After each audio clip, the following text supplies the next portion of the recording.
गुरुनितोपदेष्टा शिष्यस्तु गुरो गुरुभक्तैव किं दीर्घरोगो भवेव साधु किम् औषधं तस्य विचारेव।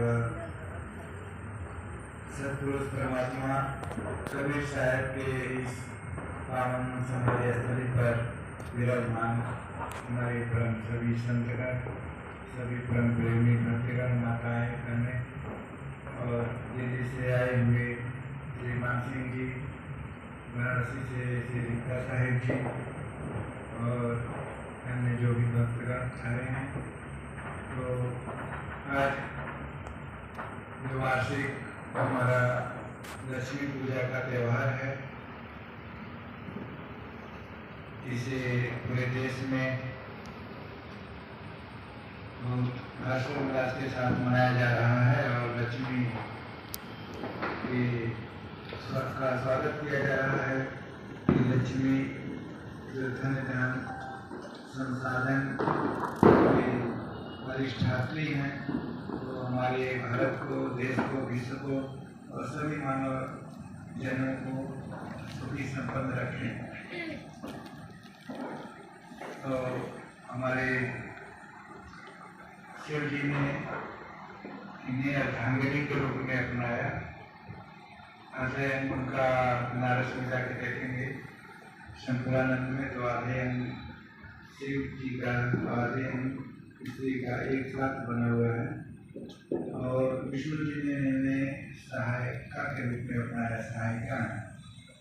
उनके सन से सभी कार्य संपन्न होंगे, उनके बिना सभी कार्य अधूरे होंगे। तो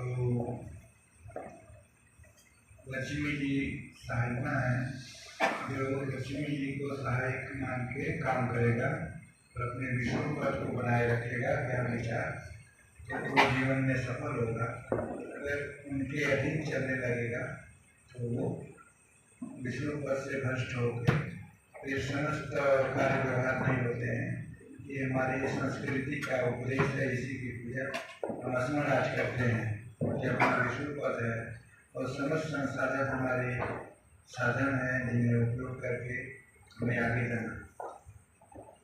तो लक्ष्मी पूजा के दिन ही आज श्रीमान सिंह जी ने यहाँ पर संतों का भंडारा और आनंदी गुरु पूजा चौका आरती का छोटा सा विधान हुआ।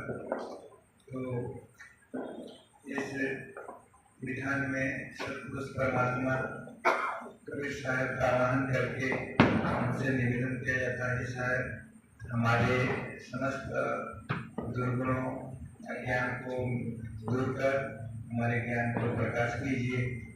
और जब ज्ञान प्रकाश ही हो जाएगा तो समस्त समस्याएं समाधान अपने आप हो जाएंगे। तो समस्याओं के समाधान के लिए प्रयास मांग न करके हम ज्ञान की प्रकाश की मांग करते हैं, जिससे हमारा एक ही साधे सब सदे, सब साधे सबका जैसे नीचे मूल को शाखा पर रखा है।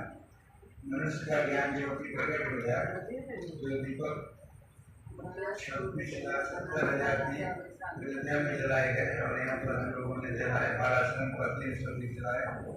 इन दीपों का जो ज्योति है वो प्रतीक है कि हमारे अंदर ज्ञान की ज्योति उसी तरह जल रही है।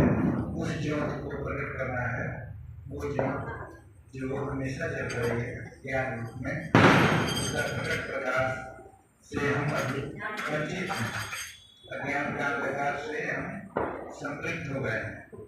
तो उस अज्ञान के अंधकार को हटाकर ज्ञान का भी प्रकट हो, इसी आशा में, इसी विश्वास के लिए और इसी कृपा के लिए हम पूजा करते हैं और दीप जलाते हैं। तो आज दीप जला के और आज आरती चौका करके गुरु साहब की पूजा की गई। ये साहब हमारे ज्ञान प्रदीप को प्रकाश करें, ज्ञान नष्ट करें। पूजा की कीजिए सब पूजा जय माँ, जब सीजे मूल को शाखा पर रखा। हमारे गुरु साहब ने सतपुरुष परमात्मा की पूजा करने के लिए गुरु की पूजा करने को बताया, गुरु से शुरू करने को बताया, क्योंकि निर्गुण की पूजा संभव नहीं है, सर्वों की होगी। तो सर्वों रूप में देवी देवता मूर्ति आदि आदि जो अदृश्य हैं उनको न करके साक्षात पूजने का कबीर पंथ में विधान है। जो पूजा सत्व हमारे वेद में भी कहा गया है, हमारा वेद भी यही कहता है। वेद में उठा किया हुआ धारी के अधिक गुण में धारे भक्ति सुझा। तो हरि से अधिक गुण में भक्ति धारण करे, हरि को सेकंड नंबर पर रखे, गुरु को प्रथम नंबर पर रखे।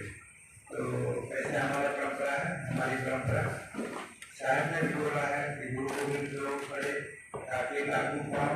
बलिहारी गुरु आपने गोविंद की अवस्था उन्होंने गुरु जी आ जाए, गोविंद जी आ जाए, भगवान साक्षात रहे और गोविंद जी और गुरु जी तो इसके चरण में लगो। तो साहब ने निर्देश दे दिया बलिहारी गुरु आपने गुरु के चरण लगेंगे, गोविंद को छोड़ देंगे दूसरे नंबर पर।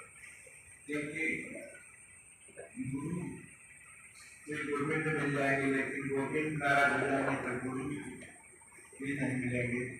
तो इसलिए ऐसे हमारे परंपरा में तो आज गुरु की पूजा के माध्यम से सतपुरुष की पूजा की गई और आरती चौका के आनंद के माध्यम से ज्ञान ज्योत प्रकाश का किया गया।